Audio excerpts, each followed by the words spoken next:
इरफान हबीब ही नहीं, अन्य कुछ कथित धर्मनिरपेक्षवादियों द्वारा काशी मंदिर को औरंगजेब द्वारा तोड़े जाने के पीछे कच्छ की रानी की फर्जी कहानी बताई जाती है।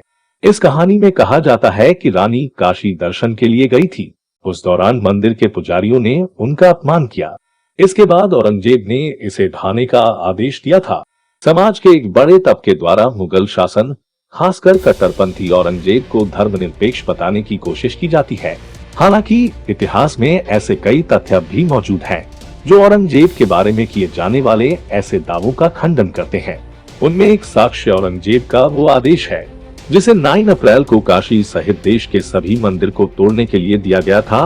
औरंगजेब ने 9 अप्रैल 1669 को हिंदुओं के मंदिरों के साथ साथ विद्यालयों को भी गिराने का आदेश दिया।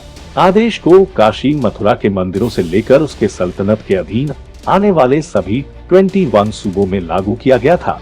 मंदिरों को तोड़ने के साथ ही हिंदुओं को त्योहारों को मनाने एवं धार्मिक प्रथाओं को अपनाने पर भी रोक लगा दी गई थी। औरंगजेब के इस आदेश का जिक्र उसके दरबारी लेखक साकी मुस्तैद खान ने अपनी किताब मासईर गैर मीरी में किया है। 1965 में प्रकाशित वाराणसी गजेटियर के पेज नंबर 57 पर भी इस आदेश का जिक्र है।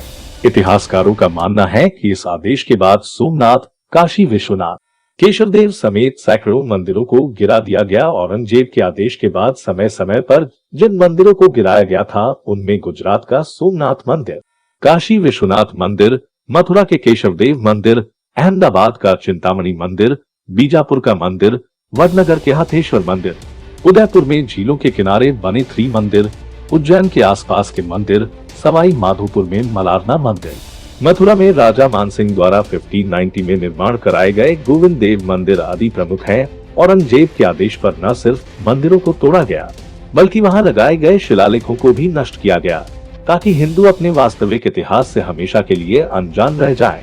हिंदुओं को उनकी धार्मिक एवं आध्यात्मिक गतिविधियों को आयोजित करने पर दंडित किया जाता था। औरंगजेब को अपने हिंदू विरोधी फैसलों के लिए जाना जाता है।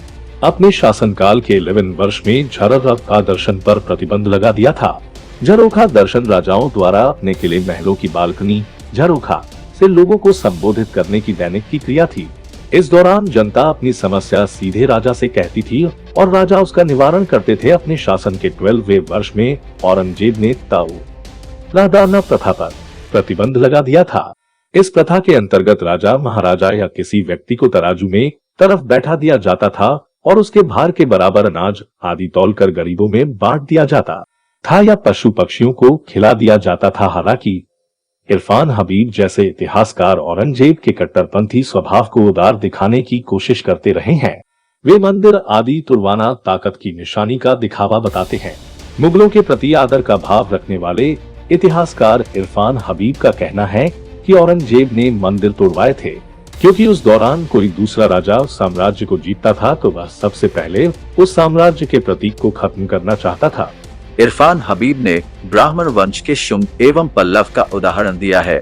उनका कहना है कि मौर्य वंश के बाद जब शुंग वंश के राजा पुष्यमित्र ने सत्ता संभाला तो सैकड़ों बौद्ध मठों को नष्ट करवाया था और बड़ी संख्या में बौद्ध भिक्षुओं की हत्या करवाई थी। उनका यह भी कहना है कि सन 642 में पल्लव राजा नरसिंहवर्मन ने चालुक्यों की राजधानी वातापी में गणेश के मंदिर को लूटा और उसके बाद तोड़ दिया था। कथित इतिहासकार राजीव द्विवेदी तो यहाँ तक तर्क देते हैं कि औरंगजेब ने काशी विश्वनाथ मंदिर को आमेर के राजा जयसिंह की निगरानी में गिरवाया था।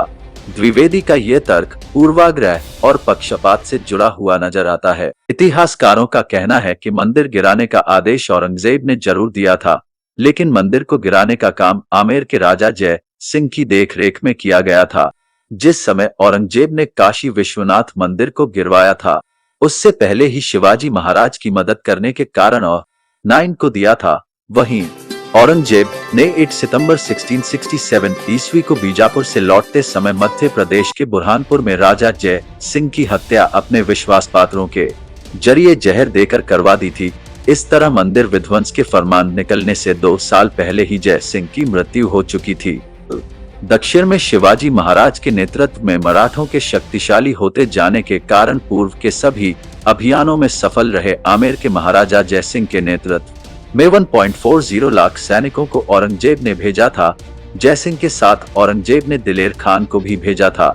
यहाँ जयसिंह ने कूटनीति का परिचय देते हुए मुगलों की तरफ से शिवाजी के साथ पुरंदर की संधि कर ली। इससे शिवाजी महाराज को समय मिल गया। 11 जून 1665 को हुई पुरंदर की संधि होने के बाद राजा जयसिंह ने शिवाजी को औरंगजेब से मिलने की सलाह दी। साथ ही यह भी वचन दिया कि औरंगजेब उन्हें बंदी नहीं बनाएगा। बीजापुर अभियान में होने के कारण उन्होंने खत के जरिए इसकी जानकारी औरंगजेब और अपने बेटे राम सिंह को दी।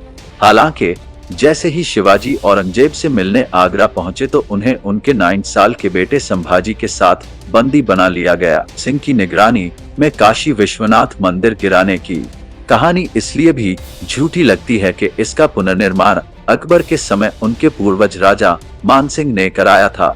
इस तरह अपना वचन निभाने के लिए औरंगजेब की कैद से शिवाजी महाराज को भगाने वाले राजा जयसिंह अपने पूर्वज के किए धर्मार्थ कार्य को कभी मिटा नहीं सकते थे। काशी विश्वनाथ मंदिर के पूर्व महंत डॉक्टर कुलपति तिवारी कहते हैं कि हिस्ट्री ऑफ बनारस में उल्लेख है कि राजा मानसिंह व राजा टोडरमल मुंगेर बिहार की लड़ाई से दिल्ली लौटते समय काशी में अपने पितरों का श्राद्ध कर्म कराया। मंदिर निर्माण के लिए नारायण भट्ट ने मानसिंह से आग्रह किया। इसके बाद राजा मानसिंह ने अकबर से मंदिर बनाने के लिए फरमान जारी का आग्रह किया। फरमान जारी होने के बाद टोडरमल ने धन की व्यवस्था की और मंदिर का निर्माण हुआ।